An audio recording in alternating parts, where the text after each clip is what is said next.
Hello everyone and welcome once again to another session of success story। यहाँ पर हमारे साथ है बहुत ही इम्पोर्टेंट गेस्ट हमारे संदेश जी, जिन्होंने रिसेंटली जेआईबी के चारों पेपर्स को क्लियर किया है।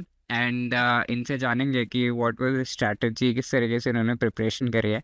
First of all Sandesh ji, congratulations for clearing all the 4 papers. कैसा लग रहा है आपको? आई थिंक आपने फर्स्ट टाइम में क्लियर किया है, तो how are you feeling? Sir अच्छा लग रहा है सर। फर्स्ट टाइम ये हुआ, ये अच्छा है। ग्रेट। तो ये काफ़ी लोगों का जिज्ञासा रहेगा कि फर्स्ट टाइम में कैसे क्लियर करें। वैसे क्लियर तो कर लेते हैं, 2 पेपर अभी, 2 पेपर बाद, कई चीज़ें होती है, कई कॉम्बिनेशंस होते हैं, बट फर्स्ट टाइम में चारों पेपर क्लियर करना that is a very big thing. तो धीरे धीरे आपसे पूछेंगे, बट फर्स्ट ऑफ ऑल आपका, अगर आप बता पाओ कि एजुकेशनल बैकग्राउंड क्या रहा है। आप कॉमर्स से आपका रिलेशन था पहले, या फिर सीधा जैब में ही आपने ये किया, और हाँ बैंक हाँ। बैंक में भी कब ज्वाइन किया आप बता सकते? सर मैं बैंक ऑफ इंडिया में हूँ, 2022 में ज्वाइन किया। मतलब होम टाउन में पोस्टेड हूँ। और जेआईबी का मतलब वैसे सोचा नहीं था, क्योंकि सीजल ही कर रहा था 3 साल। लेकिन अभी सीजल को छोड़ के मैं बैंक में कंटिन्यू करना सोचा, तब जेआईबी का फॉर्म भरा। और सबने मतलब बोला था कि जेआईबी जिन्होंने भी क्रैक किया है, मतलब ये बोलते हैं कि अभी 2 पेपर ट्राई कर, फिर 2 पेपर ट्राई कर। हम्म। लेकिन मैंने तो सोचा, मुझे एक ने बोला कि मतलब हो भी सकता है फर्स्ट अटेम्प्ट में। मैं एक पेड कोर्स के लिए मतलब एक कॉल भी किया था, उन्होंने बोला अभी लेट हो गया है, 1 महीना ही रह गया है। तो अब प्रिपरेशन स्टार्ट करोगे तो 2 पेपर कंसिडर करो, एफएम पीछे रख दो। लेकिन मैंने सोचा अभी करना ही है तो सब करेंगे। और सर एक्चुअल में मेरी जेआईबी सर आपकी वजह से क्लियर हुआ है, क्योंकि फर्स्ट पेपर आईआईएफएस का था। और मतलब जो मेरे साथ वाले थे, जो दूसरा तीसरा अटेम्प्ट वाले, मेरा सर सिर्फ आपकी वजह से 58%, 58 आया मार्क। तो मुझे लगा अरे जो बार बार दे रहे हैं उनका 50 है, 52 है, तो 58 आया। मतलब मुझे लगा कि हाँ अच्छा है। और जो सर आपके जो एमसीक्यू सेशन हुए थे ना, एज इट इज पेपर आया था सर। मैंने उस सेशन के बाद मैंने बहुत बार मतलब बोला कि एडोटैप के फॉलो मतलब एमसीक्यू फॉलो करूंगा। लेकिन पीपी में थोड़ा एडोटैप का कम आया था, लेकिन आईआईएफएस एज इट इज पेपर आया था सर। तो पीपीवी में थोड़ा झटका लगा। तो मतलब 50 पे क्लियर हो गया वो। तो इसलिए मैंने एडोटैप के साथ दूसरे भी वीडियो लेक्चर्स मतलब अड्डा का एक आध देखा। फिर भी मैंने जो एडोटैप का फर्स्ट पेपर में मुझे मतलब 4 दिन के प्रिपरेशन में, मतलब जो आपके लास्ट 4 दिन में एडोडैप का आपका एमसीक्यू और जो पुराने सेशंस फॉलो किए थे वो एज इट इज आया, इसलिए मुझे तो थोड़ा कॉन्फिडेंस आया था सर। और उसी कॉन्फिडेंस के वजह से मतलब अच्छा हुआ। और मैंने एएफएम के लिए सर एक कोर्स मतलब जो रहता है पेड एक अड्डा का रहता है, उसमें से किया था एएफएम का। लेकिन वो पूरा नहीं किया, आधा ही किया था। बाकी आरबीडब्ल्यू एम और पीपीबी दोनों में नोट से ज्यादा किया था, वीडियो लेक्चर से नहीं। लेकिन आईआईएफएस में जो कॉन्फिडेंस बूस्ट हुआ, इसलिए मेरा फर्स्ट अटेम्प्ट में तो निकल गया है। Nice nice. तो इट इज़ रियली ग्रेट कि आपके सक्सेस का थोड़ा सा पार्ट बन पाया। We could help you in that. And या इस बार आईआईएफएस काफ़ी हद तक जो है, जो चीज़ें पढ़ाई वहाँ से आया था, तो that is great to know. बहुत ही आया था सर, आपका ही पढ़ाया आया था सर। नाइस। तो वो रिपीटेशन जो पी वाई क्यूज़ का है, तो हमारा सारा तो पी वाई क्यू बेसिस पे रहता है, तो पी वाई क्यूज़ रिपीट हुआ है काफ़ी ज़्यादा। एंड ग्रेट कि आपका इनिशियल कॉन्फिडेंस जो है इस तरीके से बूस्ट हुआ है आईएफएस पहला पेपर देने के बाद, राइट? तो जैसा मैं समझ पा रहा हूँ, आपने मल्टीपल सोर्सेज से प्रिपरेशन करी है, लाइक एक एक कंपोनेंट के लिए अलग अलग जो है सोर्सेज से की है। तो इसमें आपको ऐसा नहीं लगा कि इसको एक ही सोर्स से करना चाहिए? क्योंकि कई लोग ऐसा कहते हैं कि एक ही सोर्स से करना चाहिए। तो ये डिफरेंट अप्रोच आपने अपनाई, किसी ने गाइड किया या किस तरीके से ये चीज़ रहा? मेरा एक जो है भी जिसका मतलब नहीं हुआ है, इस बार भी नहीं हुआ, उसने मुझे एडोटैप के बारे में बताया। और जो जिसने बताया एडोटैप के बारे में कि उसने भी इसी बार अटेम्प्ट दिया, लेकिन इस बार उसके 3 पेपर निकल गए एडोटैप फॉलो करके। तो उसने बताया था एडोटैप फॉलो कर दे। और एक दोस्त ने जो सीआईबी भी क्रैक किया, उसने अड्डा मतलब थोड़ा ये अड्डा के नहीं, एम्बिशियस बाबा के पीडीएफ पढ़ो ऐसे बोला था। तो ये सबका ही थोड़ा थोड़ा लेके मैंने स्टार्ट कर दिया। लेकिन जो मेरे साथ थे ना, जिनका IIFS नहीं निकला, तो जो उनका फर्स्ट में कॉन्फिडेंस डाउन हुआ ना, इसलिए उनके मतलब आरबीडब्ल्यूएम भी उनको टफ गया। लेकिन मतलब ऐसा लगा मुझे भी कि एक सोर्स फॉलो पहले से करता तो हो जाता, लेकिन मेरा थोड़ा स्टार्ट लेट हुआ, मतलब लास्ट मंथ में ही स्टार्ट किया मैंने, थोड़ा सीरियसली करना चाहिए था, तो अच्छे मार्क्स आते सब में। Okay, nice. मार्क्स की बात की है आपने, तो if you want to share कि क्या मार्क्स आए चारों पेपर्स में? सर वो IIFS 58, तो स- मतलब मेरे साथ वाले जो थे रिपीट करने वाले, मतलब उनके थोड़े कम आए थे, तो मुझे लगा कि मैं कुछ तो अच्छा कर रहा हूँ। तो PPV में भी पूरा एडोटैप ही करके गया था PPV में, लेकिन इस बार डिफिकल्ट आया था पेपर, ऐसा सब लोग बोल रहे थे जिन्होंने भी पहले दिया है। तो 50 आए। और AFM मुझे लगा था रह जाएगा, क्योंकि मैं एक वीडियो लेक्चर परचेस करने वाला था, कुछ केरला वाला सीरीज था ऐसा कुछ। उन्होंने बोला कि AFM रख दे, 3 पेपर का स्टार्ट पढ़ाई कर दे, तो तभी से मेरे दिमाग में था कि AFM टफ है, क्योंकि कॉमर्स बैकग्राउंड भी नहीं था। तो AFM वीडियो लेक्चर किया था मैंने थोड़ा, और लास्ट में सर आप ये आपके चैनल के MCQs किए थे। AFM 49 तो मुझे लगा रह गया, लेकिन आरबीडब्ल्यूएम पे 69 आ गए। आरबीडब्ल्यूएम भी आपके चैनल से किया था, वो सर जो थोड़ा ऐसा गुस्से से बात करते हैं, वो सर। मतलब अभिषेक जैसे सर। लगता है। हाँ हाँ ओके। हाँ। नाइस। तो यस, बहुत अच्छा लगा ये जान के कि आपने इवन मल्टीपल सोर्सेज से काफ़ी स्ट्रैटेजिकली जो है प्लान किया कि कौन सा किससे करना चाहिए, एंड उसके हिसाब से जिसका जो भी यूएसपी है उसके हिसाब से आपने उस पर्टिकुलर पेपर के लिए प्रिपरेशन करी, and you could clear it.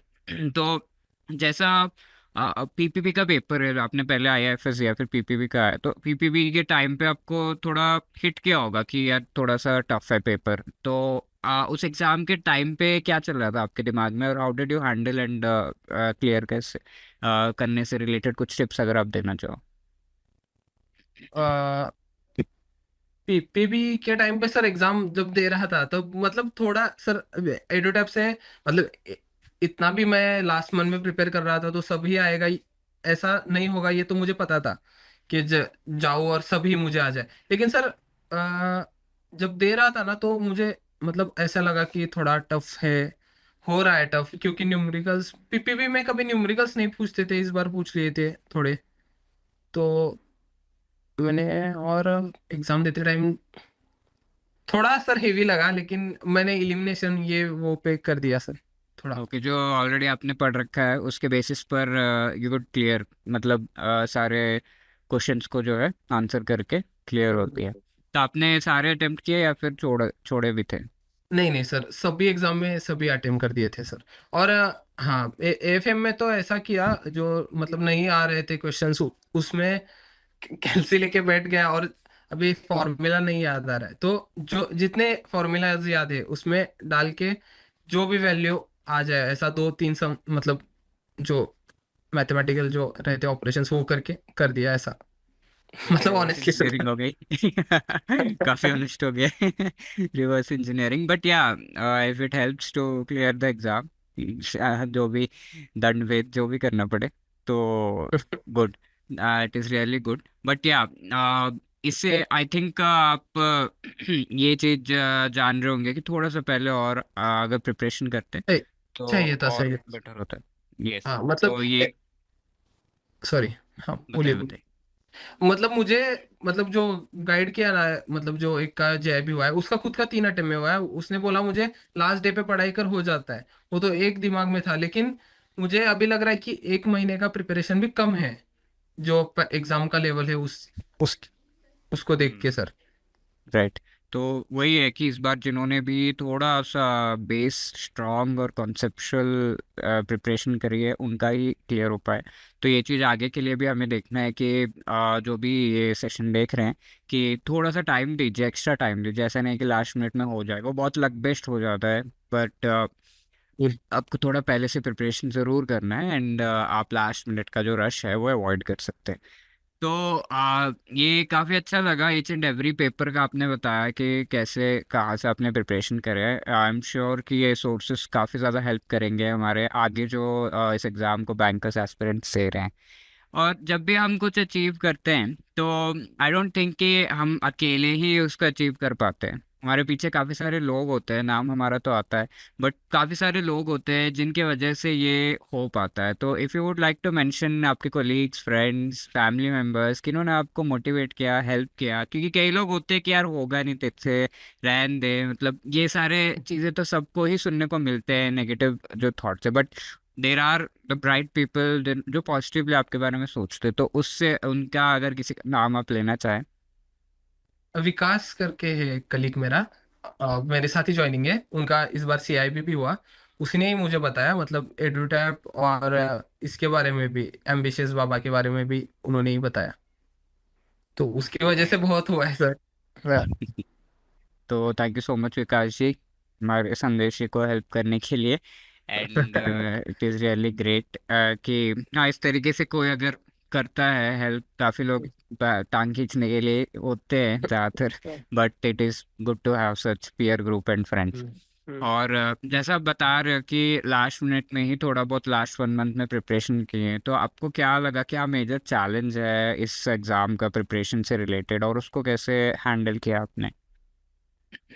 एक तो सर बिल्कुल, अगर किसी को शुरुआत करनी है तो थोड़ा पहले से ही करे, क्योंकि जो लोग बोलते हैं ना लास्ट डे पे हो जाता है, वैसा तो नहीं लगा सर, बिल्कुल नहीं लगा एग्जाम मुझे तो। और अच्छे मार्क्स लाने हैं तो थोड़ा पहले से ही शुरू कर दे तो अच्छा है। और सर एडोटैप का आईआईएफएस वाला तो मतलब एडोटैप का ही फुल कोर्स ले, लेकिन आईआईएफएस वाला तो मतलब उससे बाहर करने की भी जरूरत नहीं है, ऐसा तो मैं 100% सर बोल सकता हूँ। और सीआईबी के लिए तो आई आई मतलब सीआईबी के लिए तो एडोटैप ही लूंगा मैं तो।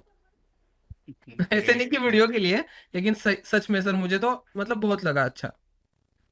ओके ग्रेट कि आपको हेल्प कर पाए हम in this preparation journey. And one important crux जो निकल कर आ रहा है ये कि you should definitely give some time to the preparation. तो आप आइडियली क्या सजेस्ट करेंगे, 2-3 महीने या फिर कितना और टाइम सही रहेगा, 4 महीने? अभी जैसे नवंबर में एग्ज़ाम है आगे का, तो should the aspirant start preparing now? हाँ तो अब से करे तो अच्छा ही है, लेकिन एक 2 महीने तो कम से कम चाहिए सर। मतलब अच्छा, मतलब लास्ट डे पे सोया नहीं है, ऐसा करने करना ना पड़े किसी को, मतलब लास्ट दिन सोने को ही नहीं मिला, यही कर रहा था, वीडियो लेक्चर ही खत्म नहीं हो रहे थे, ऐसा ना करना पड़े किसी को। जो मुझे राइट। थोड़ा करना पड़ा, मतलब रात को 12 बजे तक लास्ट डे पे, सुबह से फिर 4 बजे उठा, ऐसा ना करना पड़े किसी को।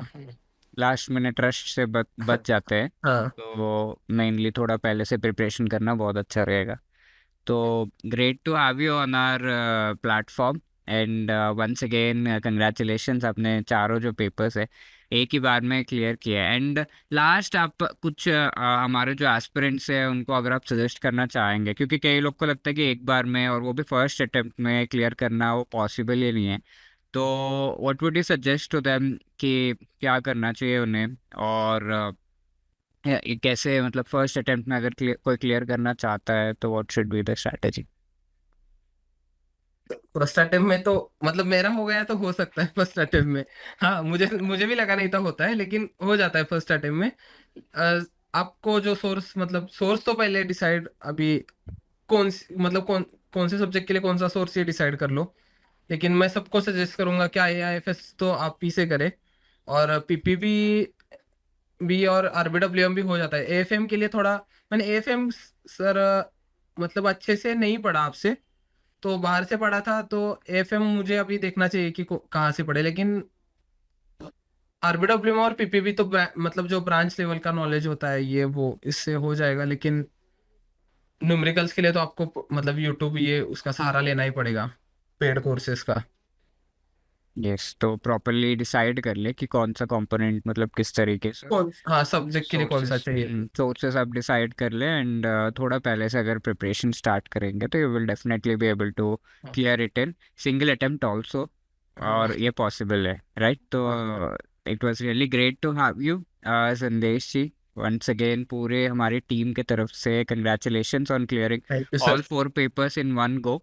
और जेआईबी क्लियर हो गया आपका, एंड नेक्स्ट सीआईबी के लिए भी ऑल द बेस्ट। एंड आगे जो भी बैंक प्रमोशनल एग्जाम्स लाइफ में आप बहुत ही सक्सेसफुल हो. This is what we hope from our side and wish you all the best. Thank you. Okay sir, thank you sir IIFS के लिए सर, आपकी वजह से ही जय भी हुआ सर, वो कॉन्फिडेंस बूस्ट हुआ इसलिए. Wonderful wonderful. Thank you so much. बहुत अच्छा लगा.